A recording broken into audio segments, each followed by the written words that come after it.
Coming up on this edition of Game, we've got guns and gore as the Fragate gets to grips with Duke Nukem Forever. Bombs and blasts with previews of Far Cry 3 and the new Call of Duty. And ponycorns, something a little more sedate for the kiddies. It's all action and it's all to come right here on Game. Hello and welcome to Game, Asia's #1 destination for all that's good in the gaming universe. Plenty to look forward to in the next half hour, including an exclusive E3 feature on id Software's forthcoming FPS blockbuster, Rage. But right now, it's time to delve into our first review of the season, and this week the Fragate has been duking it out with one of gaming's original bad boys. Let's see what our gaming guru thought of Duke Nukem Forever.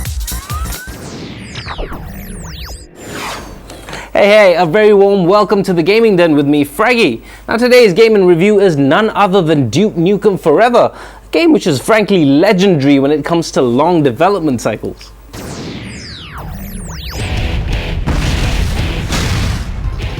You see, while most modern AAA blockbusters are made in about 2 to 3 years, the last time any of us had seen old Duke in action was way back in 1996, which by all accounts means it's taken a good 15 years for this game to come out.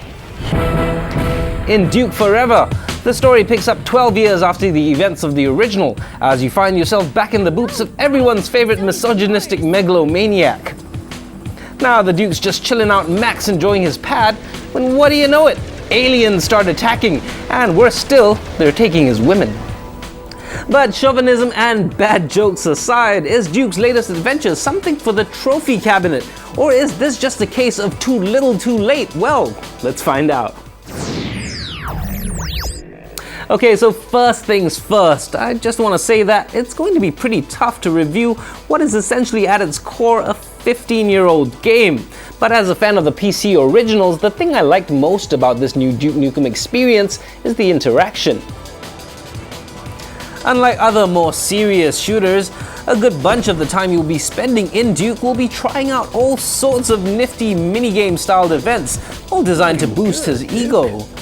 These range from basic things like admiring yourself in a mirror, here's looking at you, kid, to more involved experiences, which all work as great distractions to the main campaign.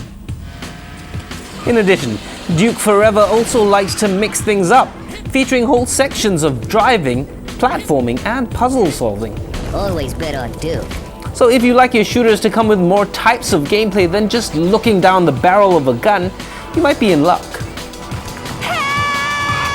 And finally, as a game which doesn't take itself too seriously, Duke Nukem Forever is filled with pop culture references, and if you like that sort of stuff and take the time to listen, some of it's actually pretty funny. Do you want me to trash your mics? Would you like me to trash your mics? Oh, thanks, Duke. That guy was a douche.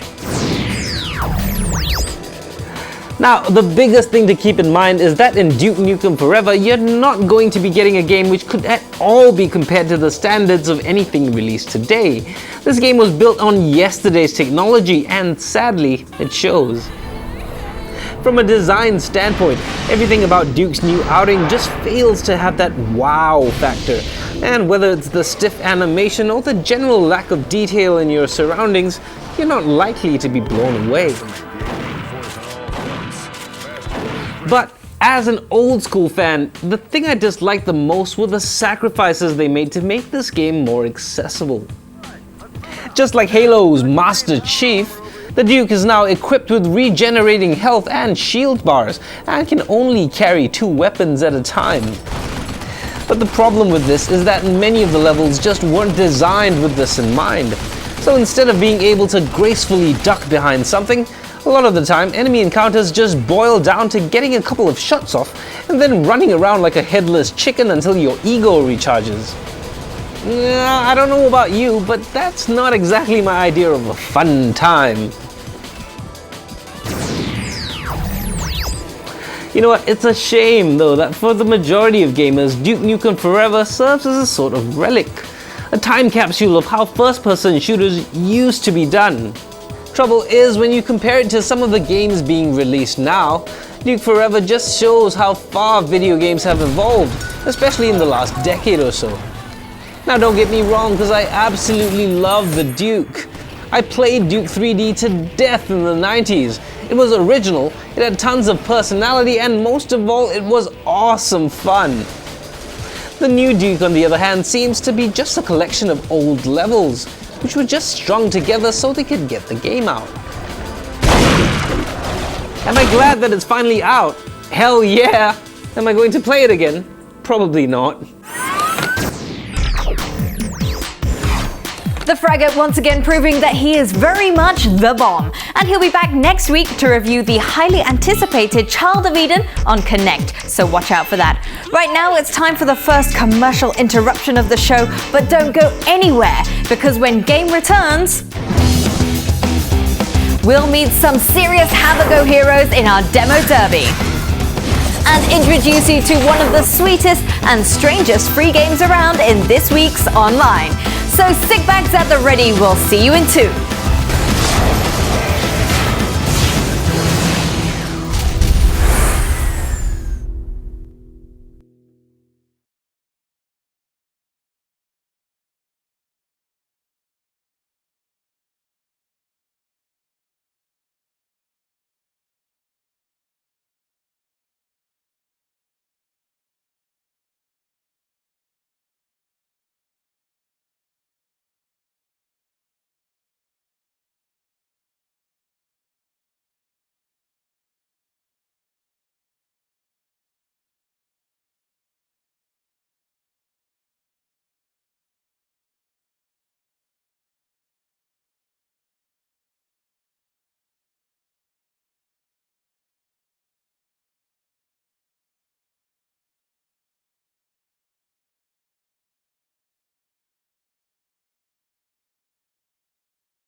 Welcome back, you're watching Game with me, Kelly Latimer. Still to come on the show, some jaw-dropping FPS action from the likes of Rage, Far Cry 3 and the latest Call of Duty. But first, a little something for the fiscally challenged and this week's pick of the best free internet stuff around. We like to call it Online.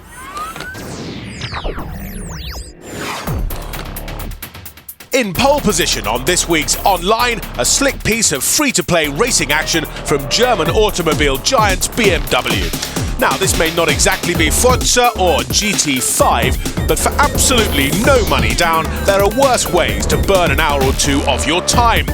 In Pace Pursuit across Europe, you'll be thrust behind the wheel of a Porsche 911. Actually, no, not really, it's a BMW in an online race across, well, Europe. You'll start your quest in a run-of-the-mill BMW 1 Series, but showcase enough skills with a capital Z and you'll be able to earn credits and upgrade to something a little more fancy. With features that include adjustable suspension and steering settings and some very pretty cutscenes, Pace is a little bit more complex than your average online flash game. In order to play, you'll be expected to register, but it's still free, and well worth a look. Also free, but with not a hubcap in sight, is a slice of tactical RPG action from everybody's favourite game philanthropists, EA. Dragon Age Journeys has been around for some time, but if you haven't checked it out yet and you like a bit of mythical, magical action, this could be the time killer for you. Set in the popular Dragon Age universe, Journey is a 2D single-player flash game in which you'll encounter the usual slew of dwarves, elves, and other mythical and magical folk. It's not Warcraft, but it's subscription-free, so if you've got the urge to waggle your wand or swing your sword, head down to the address below. Hi, my name's Sissy, and I freaking love ponycorn. And finally, for something a little different. It's not exactly one for the hardcore amongst us, but Sissy's magical ponycorn adventure is unlike anything else out there. Frankly, the animation is shoddy, the artwork lacking in detail, and the storyline laughably childlike, which is as it should be because SMPA is the brainchild of 5-year-old Cassie Crichton with a little bit of help from her dad Ryan. I am going to turn you into a mouse. You do not. Bam! Magical power. By its very definition, this is not big and it's not clever, but it's got charm to spare and is, we think, a beacon of hope in an otherwise dull world. Hooray! Thank you for joining me on my ponycorn adventure. The end. All together now. Aww. Now don't forget, if you want to further explore the demented ramblings of young Cassie Crichton, but were too busy throwing up to scribble down the URL, you'll be able to find it on one of the addresses detailed below. And of course, you can visit the very same easy to remember spots if you want to talk to any of us here at the game team. We're at your service. Time for more freebies now and our roundup of the week's gaming hors d'oeuvres. Here's a taste of things to come as we enter the Demo Derby. You are one of their number. And taking an early lead in this week's Demo Derby, a play before you pay slice of RPG action with the latest installment in the popular Dungeon Siege franchise, Dungeon Siege 3. Available now on Xbox Live, the PlayStation Network and Steam, the demo of DS3 returns you to the Kingdom of Ebb, the setting for the 2002 original. Once there, you'll dive into a somewhat familiar tale of good versus evil, with a choice of two characters to play, the pneumatically over-endowed Anjali or square-jawed hero type Lucas Montbaron. On offer is the usual menu of RPG fare, including a choice of weapons and powers to upgrade as you progress, as well as a plethora of meaty meanies to plow your way through on your quest for glory. Combat is complex and a little bit more sophisticated than your average hack and slash, and the presentation is good, with character interaction one of the definite highlights. We shouldn't be seen together. I'll take a different path and meet you later if I can. This demo features 3 mini-quests for you to complete and should take about 45 minutes to wade through. So if you're a fan of the series or you're in the market for a good role-playing game, the demo for Dungeon Siege 3 is out now. Bringing up the rear in the Demo Derby this week, a freebie taste of Swedish developers Fat Shark's latest creation, Hamilton's Great Adventure. The Hamilton in question is dashing explorer and Indiana Jones clone Ernest Hamilton, aided and abetted by his faithful parrot sidekick Sasha. Controlling both characters, the game promises to lead you on a puzzling but rewarding journey through a series of tile-based walkways, gathering bundles of goodies as you go. Definitely one for the completionists among you. There's plenty of fun to be had here in plotting the perfect line and grabbing absolutely everything that's on offer. As you'd expect from the irreverent folks at Fat Shark, Hamilton is not a game that takes itself too seriously, but is high on polish and has style to burn. Out now on Steam, this demo only offers a brief glimpse into the wonderful world of Hamilton, but if you're like us and you're after something that doesn't involve guns, swords, or barbecuing zombies, this could just be the adventure for you.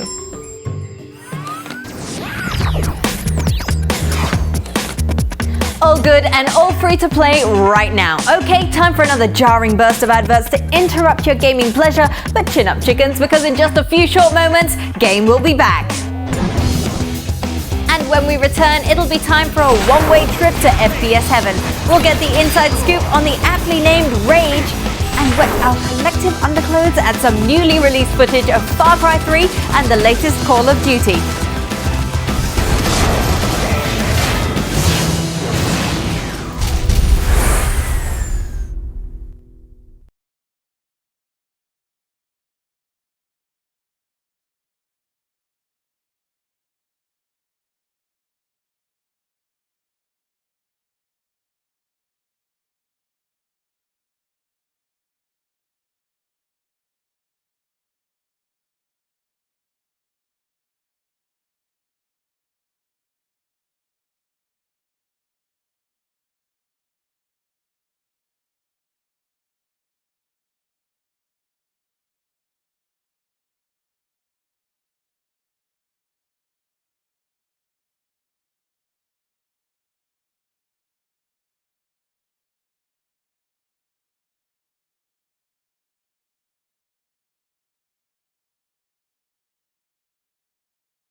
This is Game, and you're with me, Kelly, for another 10 minutes or so of the latest and greatest that the gaming world has to offer.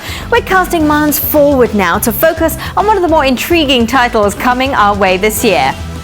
Now, when you think about guns, cars, and a post-apocalyptic world of dust and desert, the mind naturally drifts towards a young Mel Gibson in leather shorts and the words Mad and Max. But all that might be about to change with the forthcoming release of id Software's combination FPS and driving extravaganza, Rage. The Fraggot strapped on his goggles to find out more.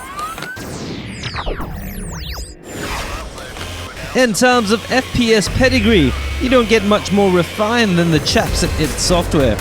Remember, these are the people that spent most of the 90s churning out PC classics like Doom, Quake, and Wolfenstein 3D. But the latest title from the Texas Collective is something of a departure. Releasing in October this year, Rage is id Software's first foray into the big bucks, big bang console market. But as creative director Tim Willits explains, hardcore id Software fans have nothing to fear. Well, for me, I've been with the company since '95. I've worked on every franchise that we've made. And yes, the game is different, but the spirit of id, and what makes our games great, is always there. We knew that the competitive landscape, the marketplace, was bigger than just a PC game. And that's why we had to make this technology truly cross-platform. So in Rage, all the assets, the levels, textures, characters, they're all the same regardless of which platform you play on. People at first were worried when we were acquired by ZeniMax Bethesda, but those guys are great. They understand that we've been making games for a long time. They trust us, and it's really worked out great. They've let us do what we do best, and they're working on, marketing the game, publishing the game, distributing the game, and I can tell you, working with Bethesda has been awesome. Maybe you're the man for the job. The game is easy. Kill or be killed. Now, the premise for Rage may not be the most original we've ever heard, but thanks to id Software's brand new id Tech 5 engine, this particular desert wasteland may just be the best looking bit of boony that you've ever seen. Well, the great thing about the id Tech 5 engine, which powers Rage, is that we have a system called like the virtual texture system, or like a mega texture we like to call it. And what that allows us to do is uniquely paint and texture the entire world differently. So in old games or other titles, you're kind of going through the same area over and over again. But in Rage, it's all about variety. Now, it's on Earth, so there's only so much you can do with humans, so we really try to flex the personality of the AI. So as you play through the game, you're not going to be fighting the same guys over and over again, and you have a whole arsenal of cool weapons to engage them in. But it's not just the pretties that grab the eye in Rage. This is an FPS with a shade more depth than most. id Software are promising a campaign peppered with role-playing elements and a level of detail that's rarely seen on consoles. But perhaps the most intriguing aspect of the game is the driving experience. Taking inspiration from stellar races like MotorStorm, kicking up the dirt will be a major part of Rage. The Rage world kind of sits on, like a wasteland is almost kind of like a plate. And when you have a mission to go from one spot of the wasteland to the other side of the wasteland, we want to make getting to that side just as much fun as what you do when you get there. So we really try to make the vehicle combat and the vehicle experience very approachable, but there's a lot of optional races that can really extend the gameplay experience. So it's a new direction from arguably the best FPS boys in the business, and one of the few new IPs at this year's E3. But will Rage live up to the hype? Well, we'll find out in October.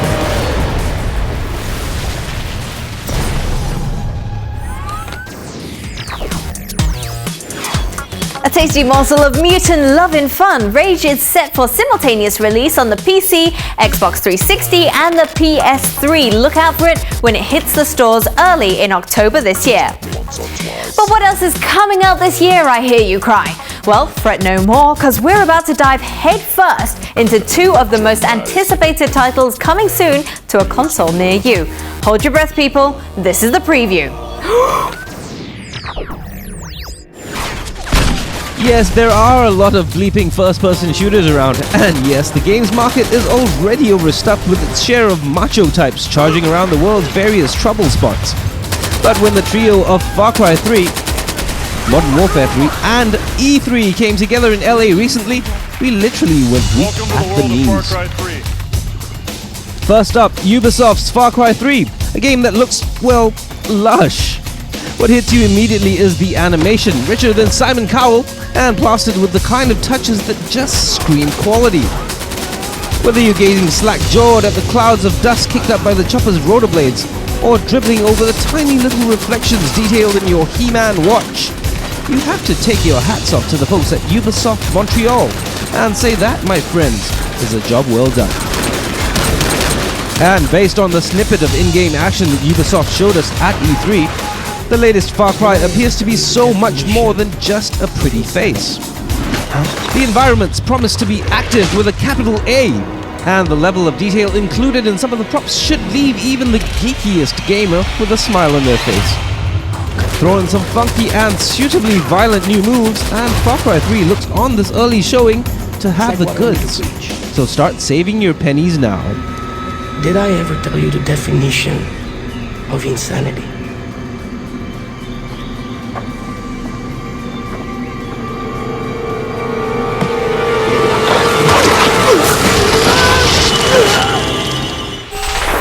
What's our next target? Multiple Russian warships near our ports. And so to the all-conquering behemoth that is Call of Duty Modern Warfare 3.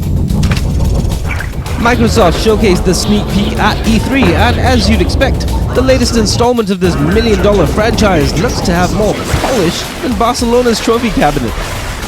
In this breathtaking 10-minute run-through, you got a chance to see exactly what happens when you mine, board, and then destroy a Russian submarine in New York's East River. Unsurprisingly, mayhem ensues, and in Modern Warfare 3, you'll be sitting right in the middle of the action. Based on this, we're going to be making a couple of bold game predictions ahead of Modern Warfare 3's release in November. Firstly, the naysayers will pan it for being yet another FPS franchise blockbuster, lacking in nuanced storytelling. But despite that, Modern Warfare 3 will sell in its millions, because when going to war looks so much fun, everybody's going to be answering the call of duty. Roger, 01. The skies are clear. Good luck. Out. And with that, sadly, it's all the time we have left in this episode. And if you're like Shaq at the free throw line and you think maybe you've missed something, you can check in at our website at espnstar.com/game for snippets of the show. Follow our tweets on Twitter at twitter.com/ESSgame, or join our growing community of like-minded gamers on Facebook. That's www.facebook.com/ESSgame. Till next week, guys, keep that game face on. Bye-bye. Next week on Game, join me, the Fracket, as I trip out in the land of Eden and we get the inside scoop with the developers of one of 2011's biggest releases.